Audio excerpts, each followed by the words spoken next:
এটা অবিশ্বাসী ভালপোৱা। ভালপোৱাৰ নামত এইবোৰ কিয় হয়? সঁচাকৈ জাতি ধৰ্মৰ নামত ভালপোৱা প্ৰতাৰণা কিয় হয়? এজন বেলেগ সম্প্ৰদায়ৰ লগত এজনী বেলেগ সম্প্ৰদায়ৰ ছোৱালীৰ ভালপোৱা কিয় বিচ্ছিন্ন হয়? প্ৰকৃততে প্ৰেমে জাতি কুল ধৰ্ম সংস্কৃতি কিবা বিচাৰে নেকি? ভালপোৱাই কিয় এখন হৃদয় এটা ঘৰ এটা পৰিয়াল আৰু অন্য কিবা বিধ্বংস কৰে? আচলতে মিছা ভালপোৱাই এইবোৰ কৰে।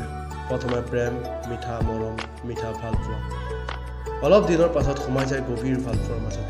তেনেকৈ বহুকেইটা বছৰ পাৰ কৰি দিয়ে আৰু শেষত ইজনে আনজনক হয়তো এইষাৰেই কয়, চৰি, আমাৰ কাজ নিমিলে, আমি আৰু আগবাঢ়িব নোৱাৰিম। প্ৰকৃততে ভালপোৱাই জানো এয়া বিচাৰে? এই প্ৰশ্নৰ উত্তৰ আপোনালোক।